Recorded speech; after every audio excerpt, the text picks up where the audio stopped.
హల్లెలూయా. ఈ సమయమంతా మనము ఆదికాండము 48వ అధ్యాయంలోనికి మనము ప్రవేశిద్దామండి.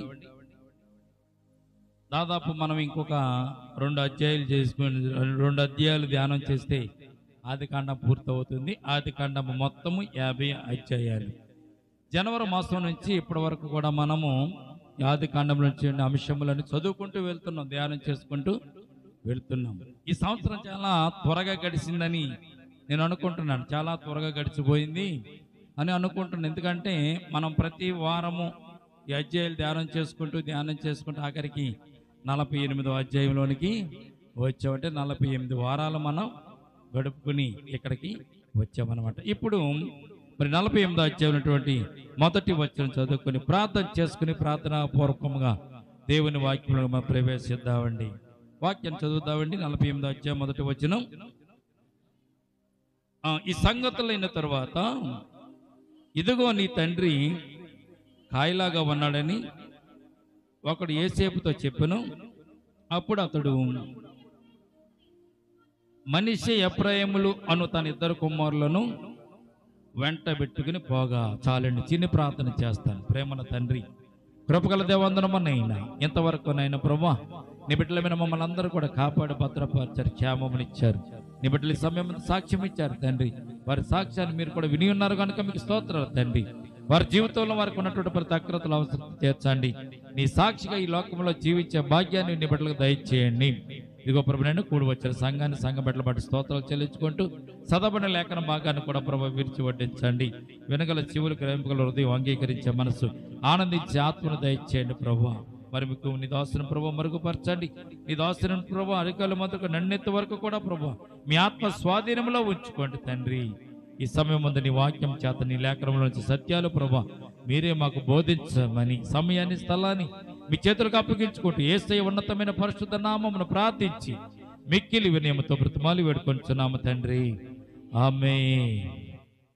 ప్రియమైన బిడ్డలారా, ఈ అధ్యాయం చూసినట్లయితే రోగముతో పడి ఉన్నటువంటి తండ్రిని దర్శించడానికి యేసేపు వచ్చినటువంటి సందర్భము, యేసేపు తన 2 కుమారులతో వెళ్ళినటువంటి విషయము, దేవుని వాగ్దానమును ఆ 2 కుమారులు పొందుకోవడం, మనిషి ఎఫ్రాయిము అను వారిని యాకోబు తన సొంత కుమారులుగా స్వీకరించడం, యేసేపు కుమారులను యాకోబు దీవించడం అనేటువంటి అంశములతో ఈ 48వ అధ్యాయము ముందుకు సాగుతూ ఉంటుంది. అయితే ఈ సంగతులైన తర్వాత అని ఇక్కడ రాయబడి ఉంటుంది. ఈ సంగతులైన తర్వాత ఏ సంగతులు? యాకోబు 60 మంది సభ్యులతో తన కుటుంబంతో పాటు కానానులో నుంచి ఐగుప్తులోనికి వచ్చాడు. ఐగుప్తులోకి వచ్చిన తర్వాత యోసేపు ఐగుప్తులో వారికి ఒక స్థలమును కేటాయించి ఆ స్థలములో వారిని ఉంచి గోషేనటువంటి ప్రాంతంలో వారు నివసించడానికి రాజుగారు ఆజ్ఞతో వారు అక్కడ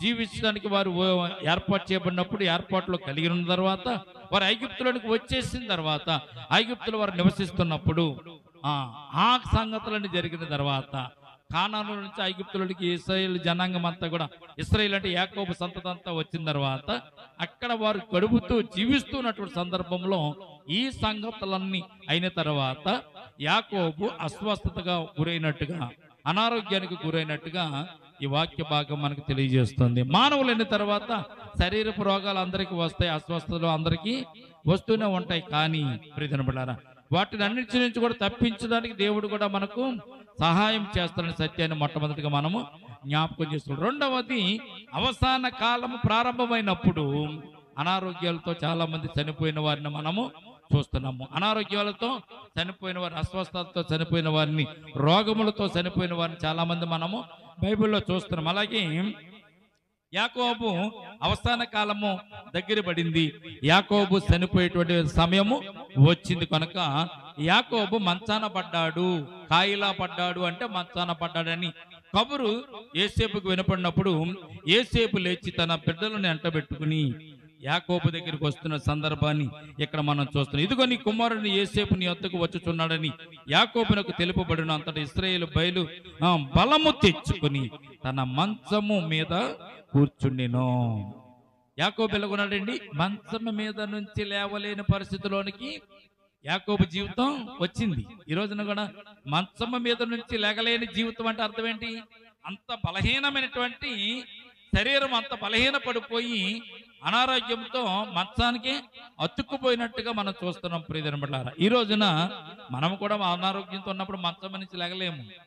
ఏమైనా పిల్లలు పిలిచినా, భర్త పిలిచినా, ఎవరు పిలిచినా, భార్య పిలిచినా అనారోగ్యంతో ఉన్నప్పుడు లెగడానికి కొంత అసహనంగానే ఉంటుంది. కానీ యాకోబుకు ఉన్నటువంటి ప్రేమ యోసేపు మీద యాకోబుకు ఉన్నటువంటి ప్రేమ, యోసేపు కుమారుల మీద యాకోబుకు ఉన్నటువంటి ప్రేమ ఎంత గొప్పదో తెలియచేయబడ్డానికి యాకోబు జీవితంలో ఒక చిన్న సంఘటన ఇక్కడ మనము తెలుసుకోవాల్సిన విషయాన్ని మనకు ఉంది. చూడండి, ఈ యాకోబుకి ఎప్పుడైతే, యోసేపుకి ఎప్పుడైతే తన తండ్రి అనారోగ్యంతో ఉన్నాడని తెలిసిందో, వెంటనే ఆ యోసేపు తన బిడ్డల్ని వెంట పెట్టుకుని వచ్చినట్టుగా 2వ వచనం మనం చూస్తున్నాం. వస్తున్న సందర్భంలో యాకోబు తెలుసుకుని ఏం చేశాడంటే అండి, అంతటా ఇశ్రాయేలు బలము తెచ్చుకుని తన మంచం మీద కూర్చుండిను. తన యోసేపు వస్తున్న సంగతి తెలిసి యాకోబు బలం తెచ్చుకుని కూర్చున్నట్ట. ఈ రోజున కూడా చాలా విషయాలు, లోకంలో జరిగే విషయాలు, మన మధ్య జరిగే విషయాలన్నీ కూడా పరిశుద్ధ గ్రంథంలో మన పూర్వీకులు అనుభవించి అనుభవాలను మన కొరకు వ్రాయించి ఉంచారు. ఈ సంగతులన్నీ కూడా జరిగిన సంగతులు, వాస్తవాలు. ఇవి పురాణాలు కాదు, కథలు కాదు, స్టోరీలు కాదు. ఇది జరిగినటువంటి సంగతులను కనుక, ఈ జరిగినటువంటి సంగతులను దేవుడు పరిశుద్ధ గ్రంథంలో మన కొరకు వ్రాయించి ఉంచాడని సత్యాన్ని మొట్టమొదటిగా మనం జ్ఞాపకం చేసుకోవాలి. యోసేపు వచ్చాడు, తన కుమారులు తీసుకుని వచ్చాడు. వచ్చిన తర్వాత ఇక్కడ జరిగిన సంభవాన్ని ఒకసారి మనం చూద్దాం. 3వ వచనంలో యోసేపును చూసి, కానాను దేశమందలి లూజులో సర్వశక్తి గల దేవుడు నాకు కనబడి నన్ను ఆశీర్వదించి. చూడండి, ఇక్కడ యాకోబు ఏం గుర్తు చేసుకుంటున్నాడు? కానానులో దేవుడు ఏదైతే ఆశీర్వదించాడో, ఎలాగైతే దీవుల్ని ఇచ్చాడో, యాకోబు ఇక్కడ జ్ఞాపకం చేసుకుంటున్నట్టుగా మనం చూస్తున్నాం. ప్రియదనులు, యాకోబు రోగిగా ఉన్నప్పటికీ, పడక మీద కూర్చున్నప్పటికీ, శక్తిగల దేవుడు, ఎల్ షద్దాయ్ అనేటువంటి పేరు కలిగిన దేవుడు లూజులో యాకోబుకు బేతేలని పేరు పెట్టబడి, అక్కడ అతను నిత్య స్వాస్థ్యం ఇస్తానని, నీకు గొప్ప జనాంగాన్ని చేస్తానని ఏదైతే వాగ్దానం ఇచ్చాడో, ఆ వాగ్దానాన్ని యాకోబు ఇక్కడ జ్ఞాపకం చేసుకుంటున్నాడు. ప్రియ కానాను దేశమందు లూజుల సర్వశక్తి గల దేవుడు నాకు కనపడి నన్ను ఆశీర్వదించాడని యాకోబు జ్ఞాపకం చేసుకుంటున్నాడు. ఈ రోజున మనము దేవుడు చేసినటువంటి మేలులు, దేవుడు చేసినటువంటి ఆశీర్వాదాలు, దీవెనలు, దేవుడు విడిపించి తప్పించి ఆపదల నుంచి మనల్ని నడిపించినటువంటి సందర్భాలు ఎక్కువగా మనం జ్ఞాపకం చేసుకోవండి. ఎందుకు జ్ఞాపకం చేసుకోండి? జరిగిపోయింది కనుక గతం గతః అవి మర్చిపోదాం. రాబోయేటువంటి ఆశీర్వాదాల కోసం, దీవుల కోసం మనం వెంటబడదాం. వచ్చినటువంటి కష్టాల గుండి దేవుడు మనల్ని ఎలాగ విడిపిస్తాడు అని మనం జ్ఞాపకం చేసుకుంటాం. కానీ చేసినటువంటి మేలులు జ్ఞాపకం చేసుకుంటూ దేవునిని స్తుతించడం అనేది చాలా గొప్ప ప్రణాళిక. దేవునికి స్తోత్రం కలుగునుగాక. యాకోబు దేవుడు చేసిన ఏ ఉపకారాన్ని కూడా మర్చిపోలేదండి. ఉపకారాలు మర్చిపోయేవాడు ఈ రోజున చాలా మంది ఉన్నారు. ఉపకారాలు మర్చిపోయి ఉపకారానికి అపకారం చేసేవాళ్ళు కూడా భూమి మీద చాలా మంది ఉన్నారు. అటువంటి లిస్టులో మనం ఉన్నామో లేదో ఒకసారి చూసుకోవాలి. అటువంటి లిస్టులో మనం ఉండకూడదు. ఎవరన్నా ఉపకారం చేస్తే వారికి ప్రతి ఉపకారం చేయాలి, మేలు చేయాలి.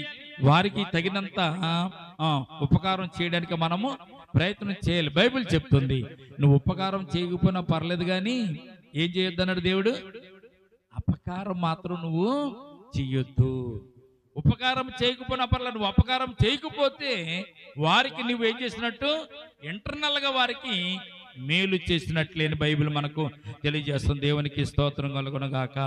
కనుక యాకోబు జ్ఞాపకం చేసుకుంటున్నాడు, దేవుడు ఏదైతే అతనికి వాగ్దానం ఇచ్చాడో ఆ వాగ్దానాన్ని ఆశీర్వాదానికి దేవుడు ఎలాగైతే మలిచాడో, ఈ సమయం మంది యోసేపు ఎంతగా ఆశీర్వదింపబడ్డాడో ఇక్కడ యాకోబు జ్ఞాపకం చేసుకుంటున్నాడు. ప్రియదిన 4వ వచనం చూడండి. ఇదిగో నీకు సంతానాభివృద్ధి పొందించి నిన్ను విస్తరింపజేసి నీవు జనముల సమూహమగునట్లు చేసి నీ తరువాత నీ సంతానమునకు ఈ దేశమును నిత్య స్వాస్థ్యముగా ఇచ్చదనని దేవుడు ఏదైతే వాగ్దానం ఇచ్చాడో ఆ వాగ్దానాన్ని ఇక్కడ యాకోబు జ్ఞాపకం చేసుకుంటున్నాడు. ప్రియదిన బిడ్డలారా, యాకోబు జ్ఞాపకం చేసుకుంటున్నటువంటి ఈ జ్ఞాపకాన్ని మనం జ్ఞాపకం చేసుకుంటే మనం కూడా దేవుడు చేసిన మేలును మనం మర్చిపోకూడదని సత్యాన్ని పరిశుద్ధ గ్రంథం మనకు తెలియజేస్తుంది. 5వ వచనం చూడండి. ఇక్కడ ఇదిగో నేను ఐగుప్తునకు నీ యొద్దకు రాకమునుపు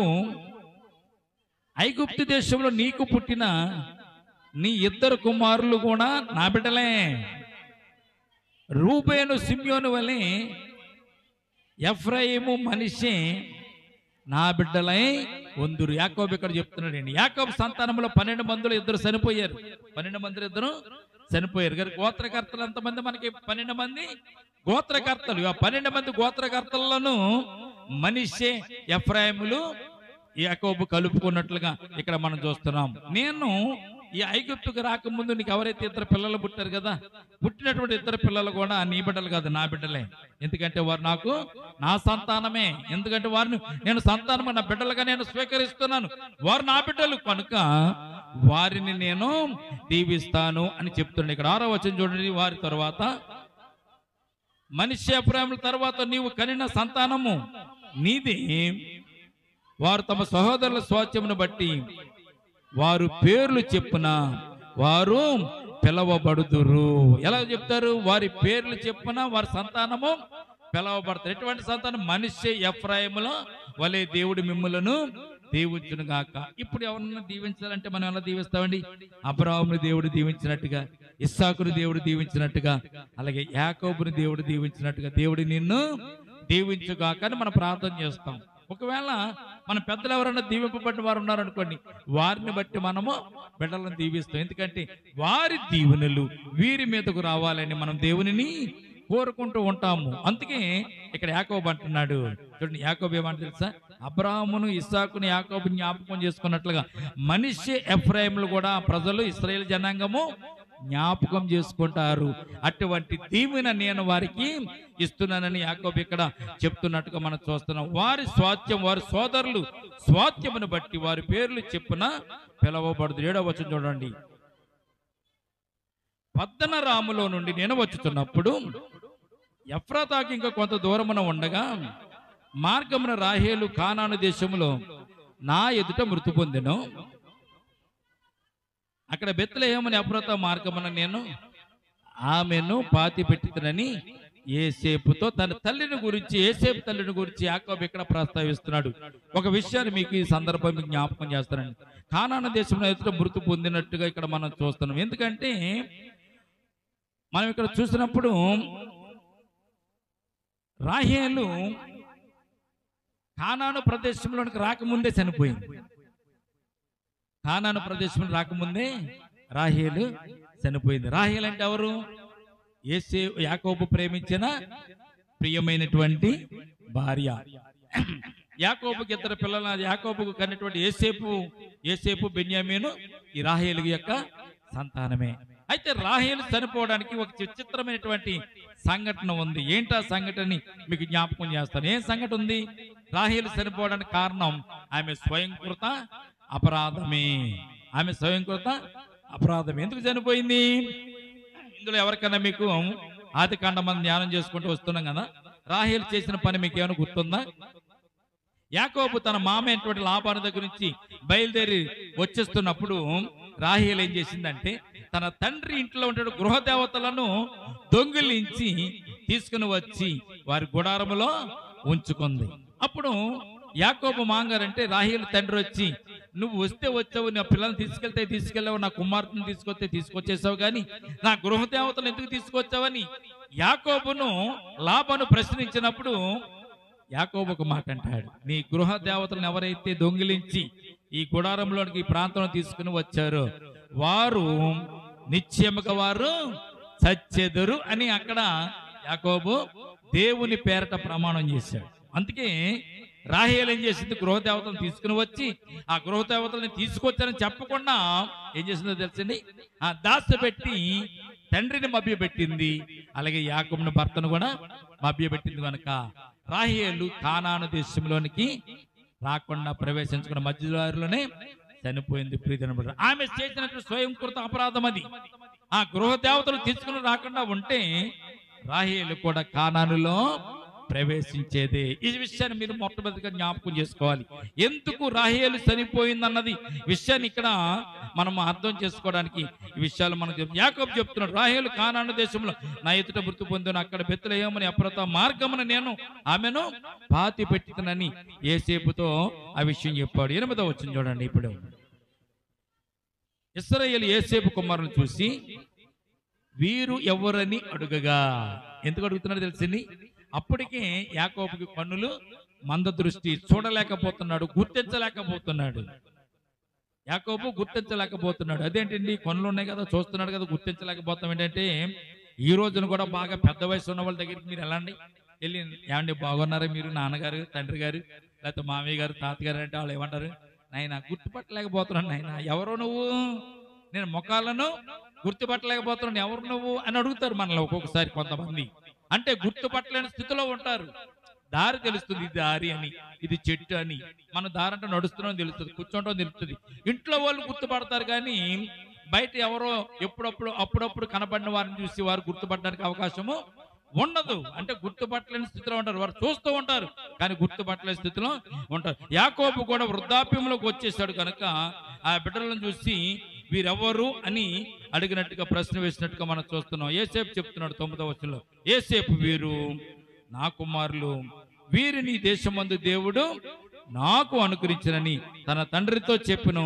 అందుకు అతడు నేను వారిని దీవించుటకు నా దగ్గరికి వారిని తీసుకొని రమ్మనెను. యోసేపు శ్రేష్టమైన మాట ఇక్కడ పలుకుతున్నాడండి.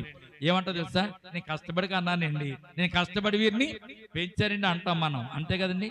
అమ్మ పిల్లల్ని పెంచిన పిల్లల్ని కన్నప్పుడు ఏమంటాం మనం? ఎవరన్నా వచ్చి అమ్మ ఎంతమంది పిల్లల్ని కష్టపడి అన్నానండి, ఇద్దరిని కష్టపడి పెంచుతున్నానండి, ఇద్దరిని.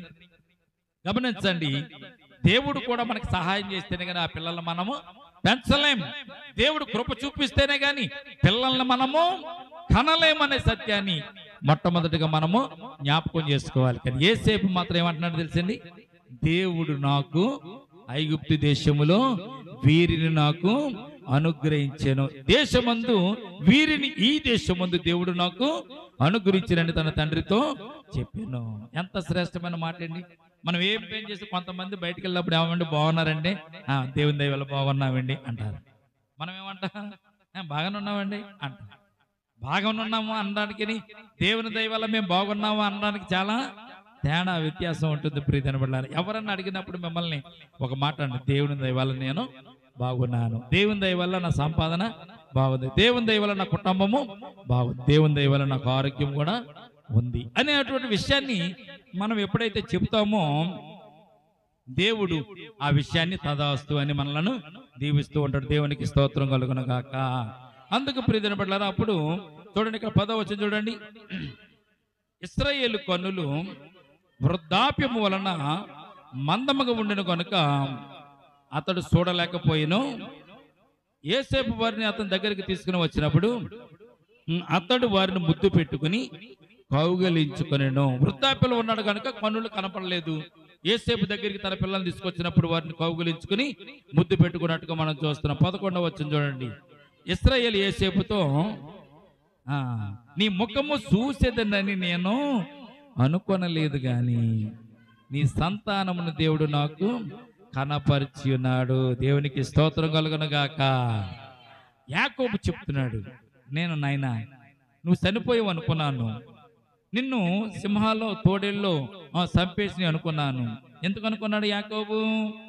అన్నల కుయుక్తితో యోసేపుని ఇష్మాయేలీయులకు అమ్మేసిన తర్వాత యోసేపు చనిపోయాడని చెప్తేనే గాని మన తండ్రి మనల్ని నమ్మడు అని చెప్పి యోసేపు అంగీని తీసుకుని అంగీకి ఒక గొర్రె పిల్లను వధించి ఆ గొర్రె పిల్ల రక్తాన్ని యోసేపు అంగీకి ఆ రక్తాన్ని చేత పొర్లింపజేసి ఆ రక్తాన్ని ప్రోక్షించి వస్త్రానికి ఆ వస్త్రము తీసుకొచ్చి యాకోబుకి చూపించినప్పుడు యాకోబు దాదాపు ఎన్నో నెలలు యోసేపు కోసం ఏడ్చాడు. ఏమనుకున్నాడు యాకోబు? యోసేపుని బట్టి యోసేపుగా చనిపోయాడు, యోసేపుగా లేడు, ఇక యోసేపుని చూడలేను అనుకుని దేవుని సన్నిధానంలో ఎంతగానో ప్రార్థించి ఏడ్చి ఉంటాడు. ప్రియమైన బిడ్డలారా, అయితే ఇక్కడ యోసేపు అంటున్నట్టు మాట మనం చూసినట్లయితే ఇశ్రాయేలు యోసేపుతో అంటున్నాడు, నీ ముఖము చూసేదని నేను అనుకోలేదు, గాని నీ సంతానమును దేవుడు నాకు కనపరిచి ఉన్నాడు. నీతో పాటు నీ సంతానాన్ని కూడా దేవుడు నాకు కనపరిచి ఉన్నాడని యాకోబు ఇక్కడ ప్రశంసిస్తున్నాడు. దేవునికి స్తోత్రం కలుగునగాక. జరగని కార్యములు చూడండి, మన కొన్ని జరుగుతాయని మనం అనుకోము. కొన్ని సందర్భంలో లోన్ కోసం అప్లికేషన్ పెట్టుకుంటాం, రాదని మనం అనుకుంటాం, కానీ వాళ్ళు పిలిచి మనకి ఇస్తారు ఒక్కొక్క సందర్భంలో. లేకపోతే ఏదైనా అవసరం ఉంది, ఈ అప్పు తీరుతుందా లేదా, ఈ బాకీ తీరుతుందా లేదా, ఉదయం నాకు చాలా అవసరంగా ఉంది, ఈ అవసరం ఎవరు తీరుస్తారు నాకు, కానీ మనము కన్నీళ్ళు పెట్టుకుని ఏడుస్తూ ఉంటాము. ఎవరో తెలియని వ్యక్తి వచ్చి నీకు సహాయం చేసినప్పుడు నువ్వేమనుకుంటావు తెలుసా? ప్రభువా ఇలాగ నాకు సహాయం చేస్తావు నేను అనుకోలేదు. అనుకోని సంఘటనలు దేవుడు తప్ప ఇంకెవరు మనకు జరిగించలేరు. దేవునికి స్తోత్రం కలుగునగాక. నీ ముఖం చూస్తానని కానీ, నీ పిల్లలను చూస్తానని కానీ నేను అనుకోలేదు, కానీ దేవుడు ఇప్పుడు నిన్ను చూడడానికి కృపనిచ్చాడు, నీ పిల్లలను కూడా చూడడానికి నాకు కృపనిచ్చాడని యాకోబు ఇక్కడ చెప్తున్నట్టుగా మనం చూస్తున్నాం. 12వ వచనం చూసినట్లయితే,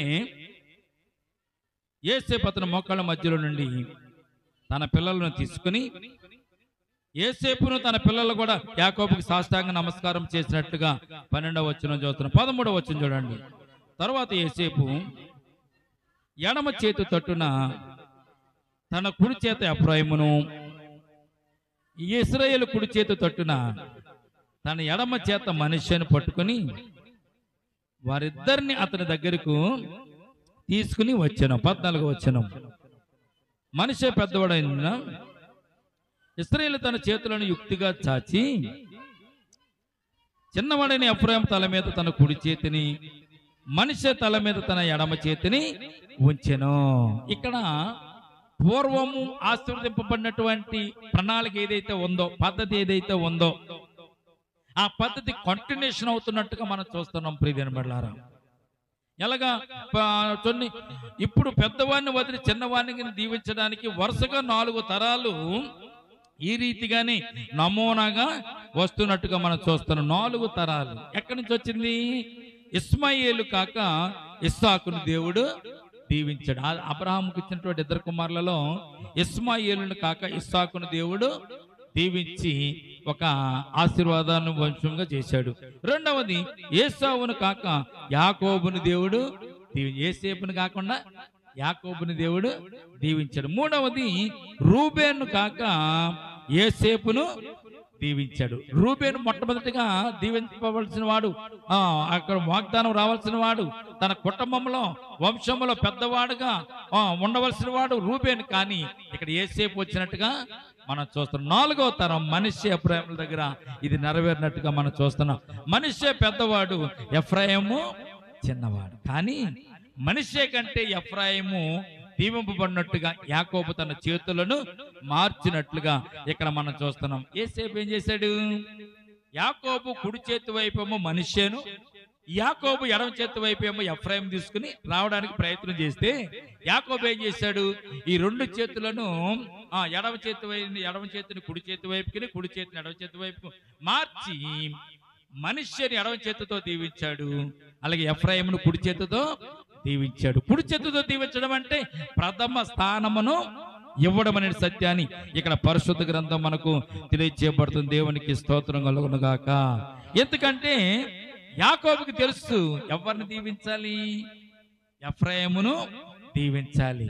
దేవునికి తెలుసు ఎవరిని దీవించాలి, ఎఫ్రాయిమును దీవించాలి. దేవునికి తెలుసు కనుక దేవుని ఆశీర్వాదాలు, దేవుని దీవెనలు మనష్షె కంటే ఎఫ్రాయిము మీదకి వచ్చినట్టుగా ఇక్కడ మనం చూస్తున్నాం. అప్పుడు యోసేపు దానిని కొద్దిగా వ్యతిరేకించాడు. చూడండి 15వ వచనంలో, అతడు యోసేపుని దీవించి, నా పితరులను అబ్రహాము ఇస్సాకులు ఎవరి ఎదురు నడుచుండో ఆ దేవుడిని పుట్టినది మొదలుకొని నేటి వరకును ఎవడు నన్ను పోషించునో ఆ దేవుడు, అనగా సమస్తమైన కీడులలో నుండి నన్ను తప్పించిన దూత ఈ పిల్లలను ఆశీర్వదించును గాక. జాగ్రత్తగా నా పేరును అబ్రహాము ఇస్సాకుల నా పితరుల పేర్లను వారికి పెట్టబడును గాక. భూమి యందు వారు బహుగా విస్తరించుదురు గాకని చెప్పి వారిని దీవించినట్టుగా ఇక్కడ మనం చూస్తున్నాం. యాకోబు జ్ఞాపకం చేసుకున్నాడు, అబ్రహాము జ్ఞాపకం చేసుకున్నాడు, ఇస్సాకు జ్ఞాపకం చేసుకుంటున్నాడు.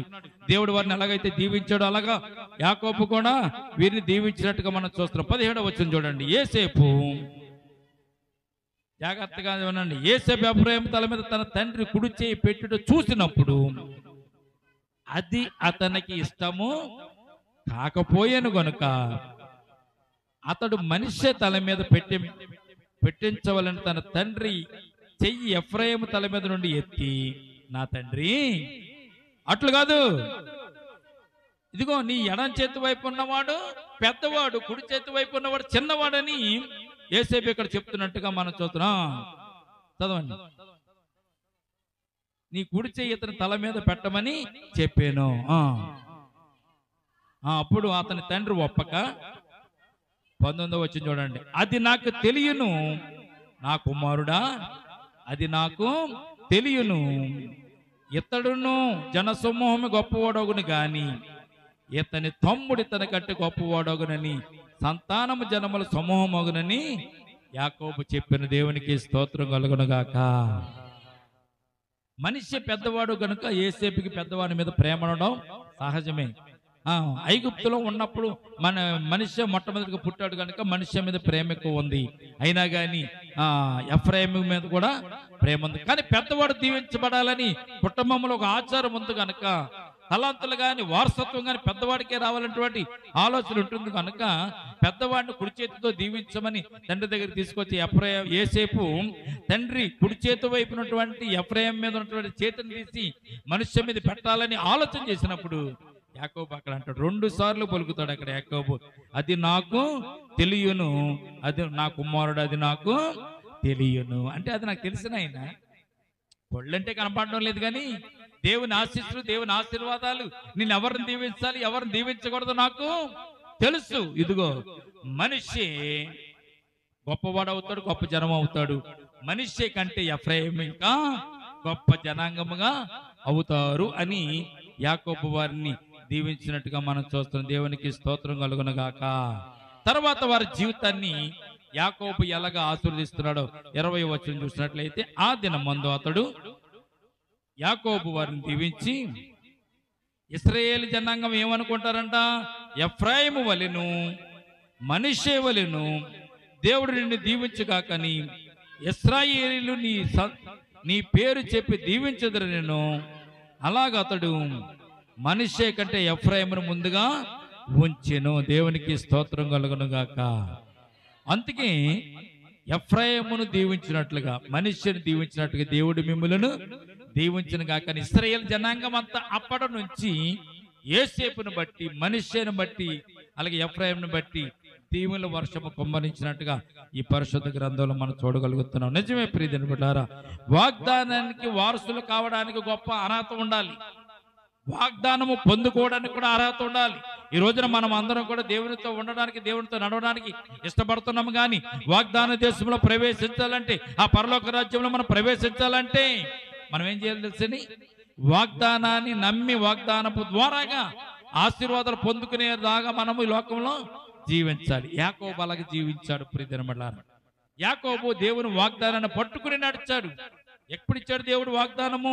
యాకోబుకు మొట్టమొదటిసారి దేవుడు వాగ్దానం ఇచ్చాడు. ఏమని వాగ్దానం ఇచ్చాడు? 17వ అధ్యాయము 1వ వచనంలో ఉంటుంది. 17వ అధ్యాయం 1వ వచనంలో, యాకోబు నిన్ను నేను దీవిస్తాను, నువ్వు వెళ్ళి ప్రతి మార్గంలో నీకు తోడుగా ఉంటాను, మరలా నిన్ను తీసుకుని వస్తాను, ఇక్కడికి తీసుకుని వచ్చి ఇక్కడ నిన్ను నీ సంతానాన్ని నేను దీవిస్తానని యాకోబుకు దేవుడు మొట్టమొదటిగా వాగ్దానం ఇచ్చాడు. ఆ వాగ్దానం పొందుకున్నప్పుడు యాకోబు యొక్క జీవితం ఎలా ఉందండి? అన్నగారికి భయపడి ఉన్న ఊరు వదిలిపెట్టి, తల్లిదండ్రులు విడిచిపెట్టి, ఎక్కడికో ఏమీ తెలియని ప్రదేశంలోనికి పారిపోతున్నాడు. అక్కడ మామ దగ్గరికి వెళ్ళాలి, లాభాను దగ్గరికి వెళ్ళాలి. లాభాన్ని ఎలాగుంటాడో, లాభాన్ని కుటుంబం ఎలాగుంటుందో, అక్కడ వాతావరణం ఎలాగుంటాడో, పరిస్థితులు ఎలాగుంటాయో, తినడానికి ఉంటుందా, తాగడానికి ఉంటుందా, ఎలాగుంటుందో నా జీవితం అనేటువంటి కన్ఫ్యూజన్ లో ఉన్నటువంటి యాకోబు దేవుడిచ్చిన వాగ్దానాన్ని రాత్రి కాల సమయంలో దేవుడు వాగ్దానం ఇచ్చాడు. ఒక పెద్ద నిచ్చెని, ఆకాశానికి భూమికి వేయబడినటువంటి ఒక నిచ్చెన ద్వారాగా దేవుడు దర్శించి నేను నిన్ను దీవిస్తానని ఎప్పుడైతే వాగ్దానం ఇచ్చాడో ఆ వాగ్దానాన్ని యాకోబు నమ్మాడండి. ఆ వాగ్దానాన్ని దేవుడు ఆశీర్వాదం, దేవుడు ఇచ్చినటువంటి ఆశీర్వాదాన్ని యాకోబు నమ్మి విశ్వాసముతో ముందుకు వెళ్ళాడు. ఎన్ని సంవత్సరాలు? 147 సంవత్సరాలు బ్రతికి జీవించి యాకోబు విశ్వాసముతో తన జీవిత యాత్రను ముగించినట్టుగా మనం చూస్తున్నాం. దేవునికి స్తోత్రం కలుగును గాక. నమ్మిక అంటే అది, విశ్వాసం అంటే అది. ఈ రోజున మనము 147 సంవత్సరాలు జీవించి నమ్మికతో వెళ్ళి యేసేపును కనుక్కొని యేసేపును చూసి యేసేపు పిల్లలను దీవించడానికి కారణం తెలుసండి, దేవుడు నన్ను దీవించినట్టుగా నా పిల్లలను కూడా దీవిస్తాడు.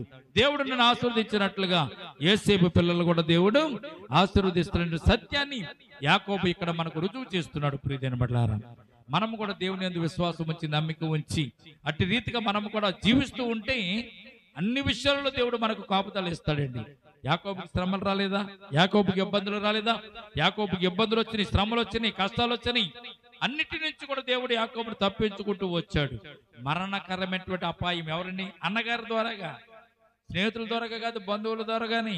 చూడండి, ఈ రోజున కూడా మన కుటుంబాలకు వచ్చే కష్టాలు బయట వారి ద్వారాగా రావేండి, సొంత వాళ్ళతోనే వస్తుంది. అన్నదమ్ముల ద్వారాగా కానీ, అక్క చెల్లెల ద్వారా కానీ, స్నేహితుల ద్వారాగా కానీ, బంధువుల ద్వారా కానీ కష్టాలు వస్తూ ఉంటాయి.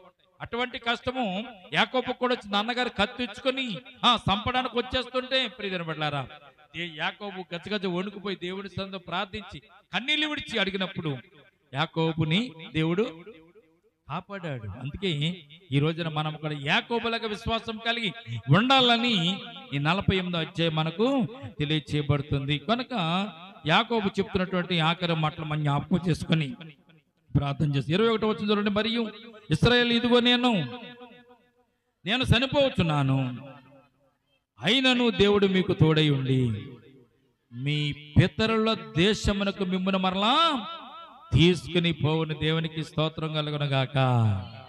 నాయనా, నేను చనిపోతున్నాను, కానీ దేవుడు మరలా మీ పితరుల దేశానికి మిమ్మలను తీసుకుని వెళ్తాడు. యోసేపు ద్వారా ఇశ్రాయేలు జనాంగము ఐగుప్తులోనికి అడుగుపెట్టింది. అలాగే మోషే ద్వారా ఐగుప్తులో ఉన్నటువంటి ఇశ్రాయేలు జనాంగము మరలా కానానులోనికి ప్రవేశించారు. ఇది దేవుని యొక్క ప్రణాళిక. యోసేపు ద్వారాగా ఐగుప్తుకు వచ్చినటువంటి జనాంగం మొత్తం అంతా ఎవరండి? యోసేపు పిల్లలు, యాకోబు పిల్లలు, మనవళ్ళు, మనవరాళ్ళు, వీళ్ళందరూ కలిసి ఐగుప్తులోకి వచ్చిన జనాంగం ఎంత?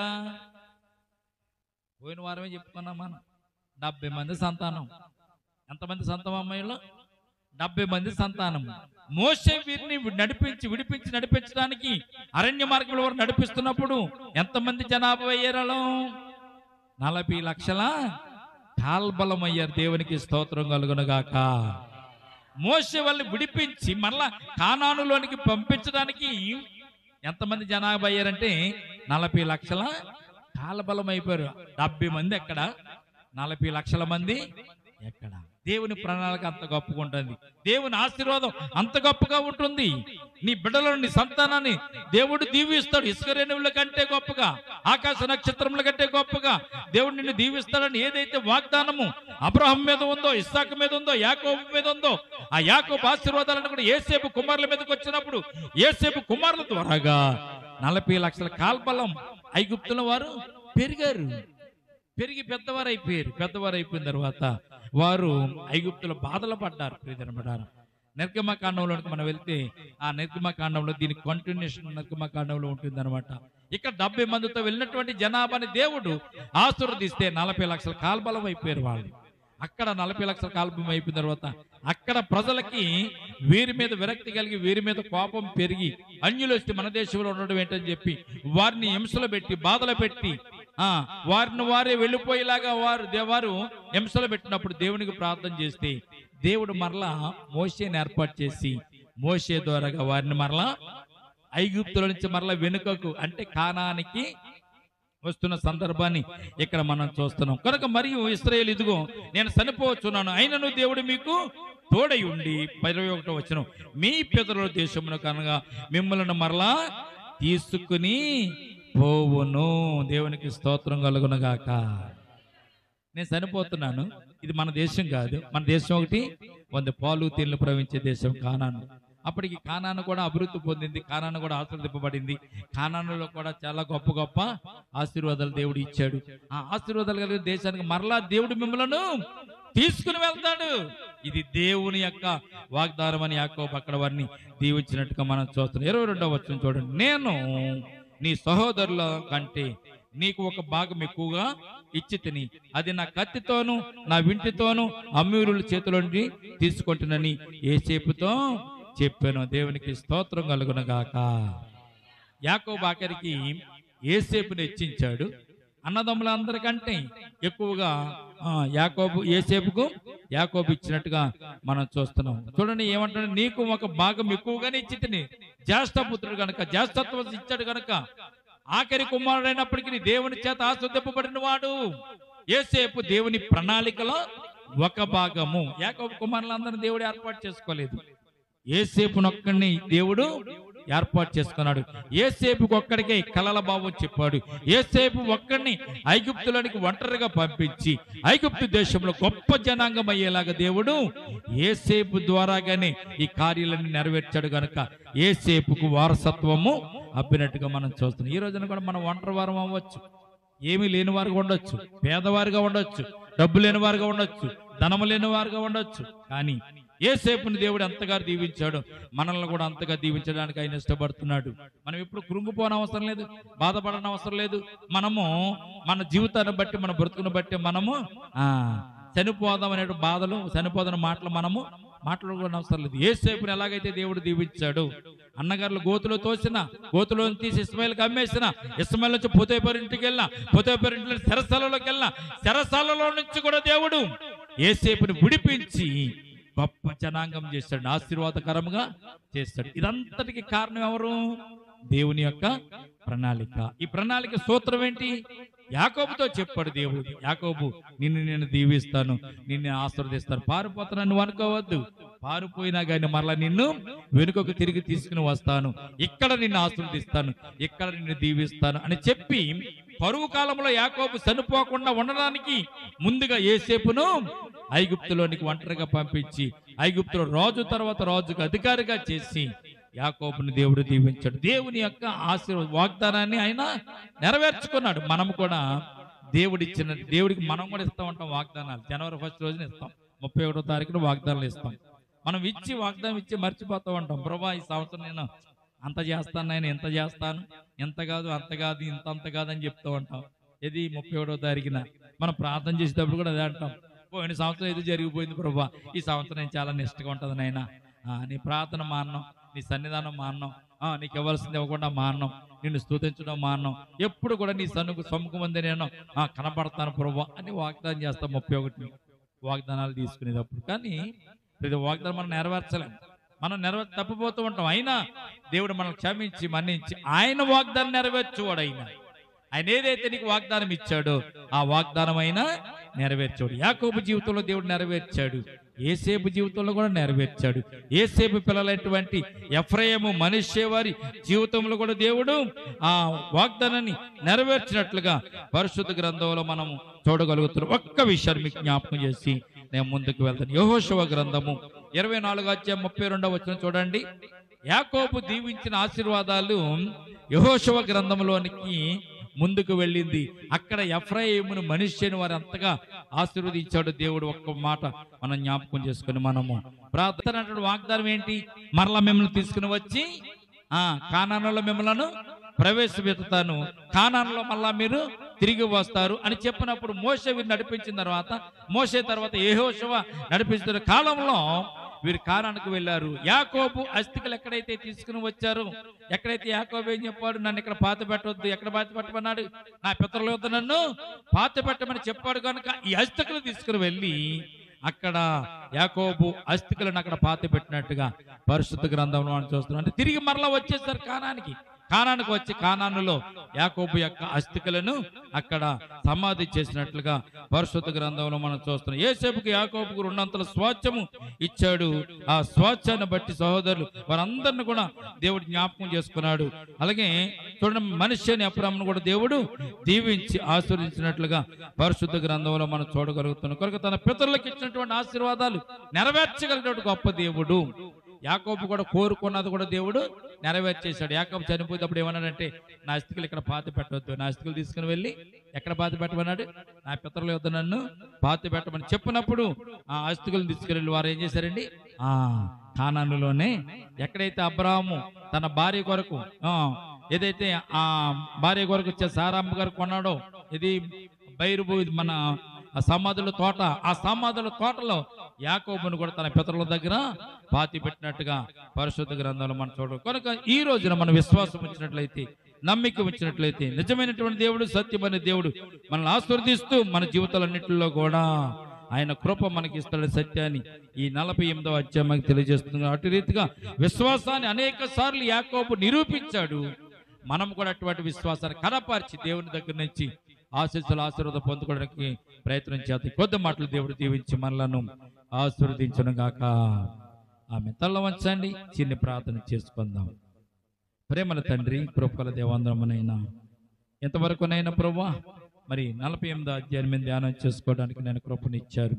మొదటి అధ్యాయం నుంచి నేను ప్రభు ఎప్పటి వరకు కూడా ప్రభు ఎక్కడా కూడా మేము ఆగకుండా, ఆలస్యం చేయకుండా ప్రభు అన్ని వారాలు కూడా ప్రభు మేము ధ్యానం చేసుకోవడానికి కేవలం నీ కృప మాకు అనుగ్రహించినందుకు వేలాది వందనాలు, స్తోత్రాలు తండ్రి. మేమైతే నిమిత్తం మాత్రమునైనా యాకోబు అంటున్నాడు, నన్ను నడిపించిన దేవుడు, నన్ను కాపాడిన దేవుడు, నన్ను ఆదరించిన దేవుడని యాకోబు చెబుతున్నట్టు రీతికి మమ్మల్ని కూడా ప్రభా మీరే ఆదరించి, మీరే కాపాడి, నీ వాక్యమును మాకు నేను ప్రభా 48 వారాలు మాకు నేను తెలియజేస్తున్నందుకు వేలాది వందనాలు, స్తోత్రాలు తండ్రి. ఈ దినం నన్ను ప్రభా నీ వాక్యాన్ని విన్నటువంటి నీ బిడ్డలు ప్రభునైనా మొదటి నేను ప్రభా ఆది కాండం మొదటి అధ్యాయం నుంచి ఇప్పటి వరకు విన్నటువంటి నీ బిడ్డలు వారి జీవితంలో కూడా ప్రభు గొప్ప కార్యములు జరిగించండి. యాకోబు జీవితంలో జరిగించిన గొప్ప కార్యాలు, అబ్రహాము జీవితంలో జరిగిన గొప్ప కార్యాలు, ఇస్సాకు జీవితంలో కలిగించిన గొప్ప కార్యాలు, అలాగే ప్రభునైనా ఈ సమయం ముందు ఎఫ్రాయిము మనిషి జీవితాల్లో కలిగించబోయే గొప్ప కార్యాలు ప్రభునైనా వారి జీవితాల్లో కూడా మీరు కలిగించండి.